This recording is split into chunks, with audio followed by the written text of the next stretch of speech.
We're here at Carnitas Ramirez, one of the most popular taco restaurants in New York City. Here they are utilizing every part of the pig to make the most authentic and adventurous tacos you can find. I'm holding a freaking paddle cooking pork. This is amazing. The menu offers classics like pork belly and pork shoulder tacos, but the real thrill and adventure starts when you explore the items you're unfamiliar with, like the pig brain Sesadilla or the pig uterus tacos. I hate under-seasoned brain. Today we'll be getting a crash course from my friend and chef owner Giovanni Cervantes to see how he and his team are making carnitas the authentic way. I'm Brent, and this is Brent Meats World. The process starts early at 7 a.m. and begins by setting up the 2 cazo pots with lard. One cazo pot is used for searing the meat, while the other slow cooks in what is called a madre, or a rich mother stock. This is our Madre lard.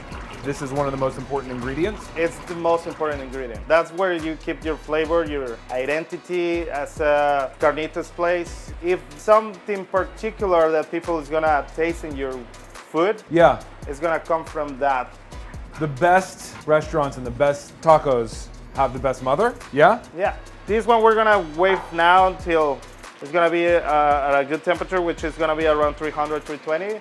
And we're gonna start seeing our first piece of meat. The next step of the process is to load the biggest cuts of pork into the cazo pots as early in the morning as possible. It's a very time-sensitive process since these cuts will take the longest to cook. These are the pork shoulders, the pork butts. You don't want the meat to burn at the bottom, so you kind of got to move it pretty regularly. This is really satisfying. You never get to drop entire pork butts into a fryer. I know, right? I feel like in another life, I just would have been an army cook. Cooking for like 100 Right. is like the most fun thing in the world because you're like, yeah, I just want to drop whole pork butts in a fryer. You should take a taste. It's delicious at this point. That's phenomenal. It reminds me of like a bone broth with just a little bit of added fat. It's like tastes like a bone broth latte. So now that we've got this nice golden color, got a little nice firmness to it, we're ready to go and put it into the madre. Once we sear all the pork and transfer it to the madre pot, the name of the game is time management. There are a ton more cuts that all have different cook times that need to get seared off and left to simmer in the madre.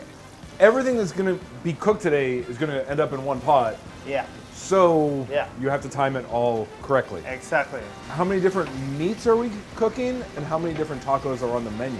We're gonna do probably today 12 or 14 different cuts. Okay. Is each cut its own taco?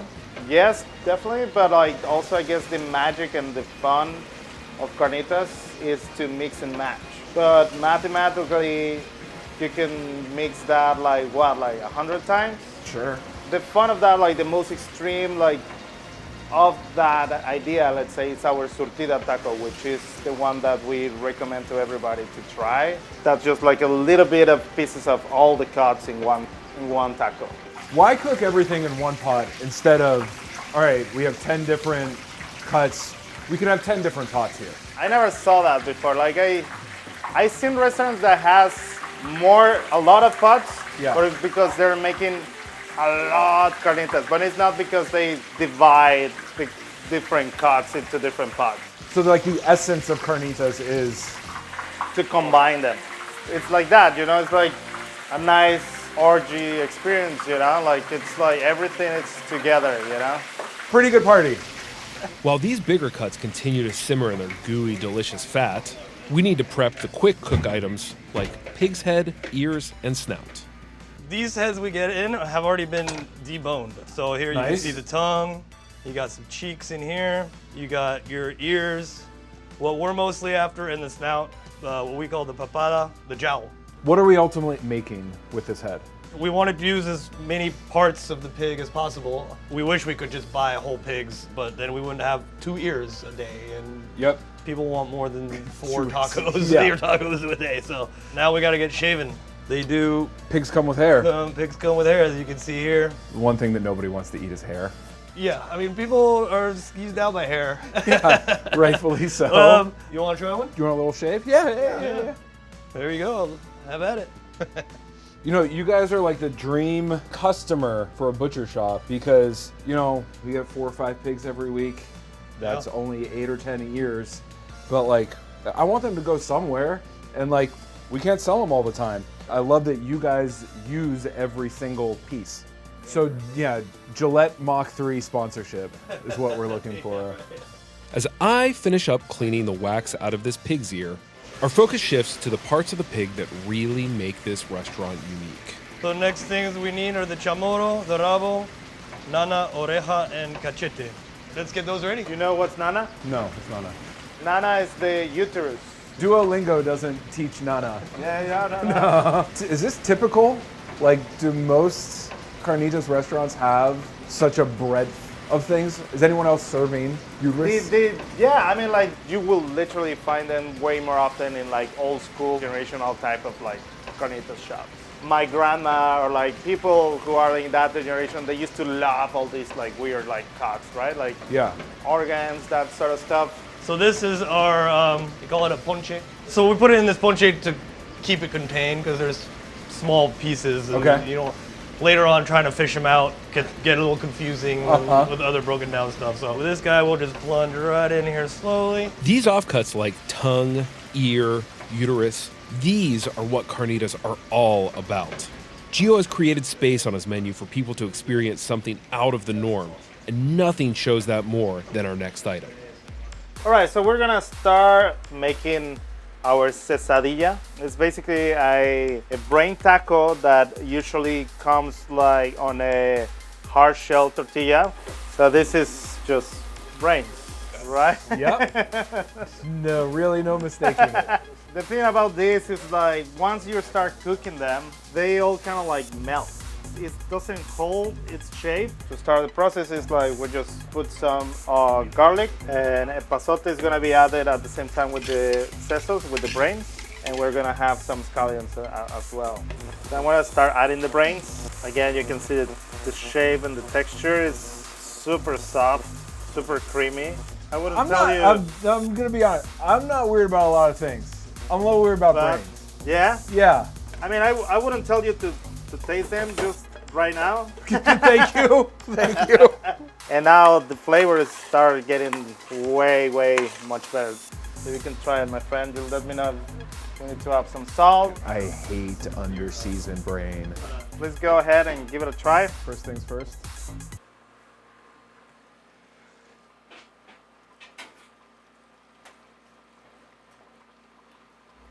That's delicious. Yeah, That's fantastic. Honestly, like meaty scrambled eggs. yeah. Yeah. I was not expecting that. Yeah. I will be humbled. I was not expecting that. All right, so we're gonna wait for this to cool off, and then we assemble together.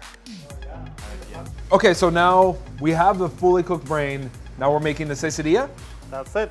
Basically what we do is we always get just a small batch of these tortillas already made from our vendor, heat them up with some lard, so they get nice, a little crisper and flexible. We use these toothpicks obviously so they're together, right? Because otherwise they will just like fall apart. Once we have an order, we just make it per order. In 3 minutes they're done.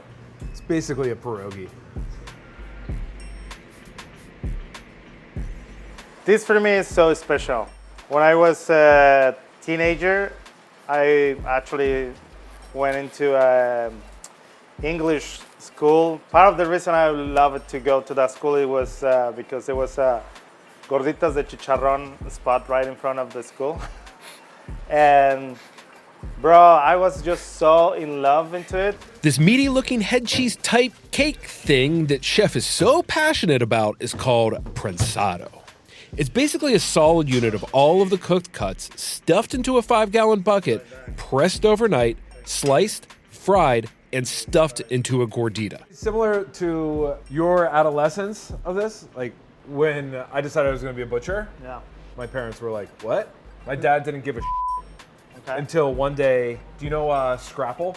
Nah. So I'm from Pittsburgh. It's like Yeah. a Pennsylvania Dutch thing that you make very similar to this, but just has, you know, cornmeal in it, but it's like pig's head and all of this leftover everything you cook together, and then Yeah. you fry it, and Sounds it's similar. like, yeah, it's a breakfast thing. Yeah. All right, so I'm gonna chop this up for our gorditas. So we're gonna throw this into the plancha.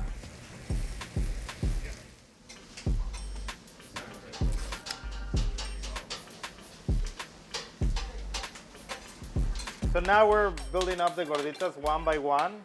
You first, by hand, you make like a thicker tortilla shape. Grab a little bit of this. And then you just keep like doing this movement of pressing it. Try to get like a uniform shape. Slow down. Not too bad. No, it feels pretty bad. Keep the round, Okay. the round shape. Okay, right? okay. You need to make it a little thinner, but it needs to be fast, so because you know, like Wait, that. wait. You're doing it. Yeah, that's the movement. Not bad, not terrible. No, it's pretty bad. It's pretty bad. So what we're trying to avoid is that, no? This The is tear. That's what we're trying to avoid. Yeah. Because you know, once we put it on a fryer, It's gonna burst. Yeah. So not a good job, bro. We need to keep trying.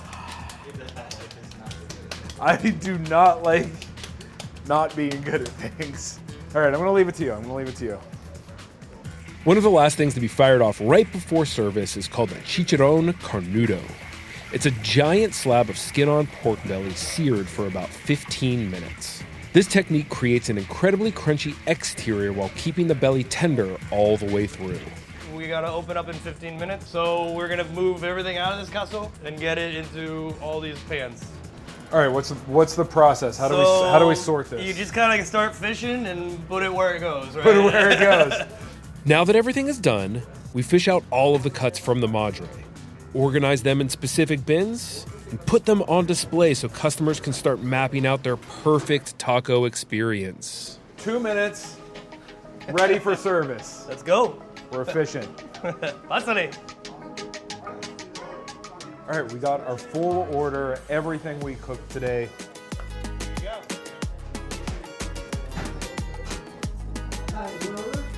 First thing off the bat, that Madre cooking lard is amazing. It really comes through. You get like rich onion, garlic. Of course, it's meaty as hell, but like you really taste that fat that it was cooked in. That's amazing. Cabeza. All of its texture. Flavor is going throughout the whole thing, but getting that crunch of ear, getting crunchy skin makes the taco totally different. Now this is our uterus. That's specific. I had a lot of pig skin in my day, but it's kind of like a softer version. Let's go brain.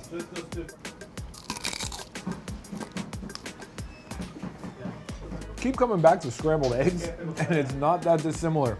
Frying that brain in a tortilla makes all of the difference, because brain on its own, okay, it's a little bit weird of a consistency, but having crunchiness with kind of the smoothness of the brain actually works really well. That's delicious.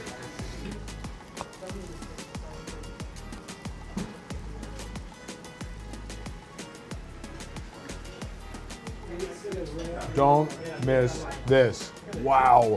Stuffed, fried, everything. It's super crunchy. This whole thing is amazing. I've never had something like this before. Like a little gordita, empanada type meat cake inside is so unique, so freaking delicious, really satisfying. I want to eat this whole thing and regret ordering 2 more, but definitely gonna do it. All right, so here's my tips. To me, maybe because it was just the first bite, but that maciza was fantastic. I felt like the essence of that Madre really came through in that bite. A very, very close second. Do not skip anything with pork skin on it. You want that crunch, and it really makes all of these tacos pop. It's so good. And the biggest thing to not miss out on is the gordita. It's special. They're the only ones doing it. That thing is amazing, and I feel like it's the essence of this restaurant.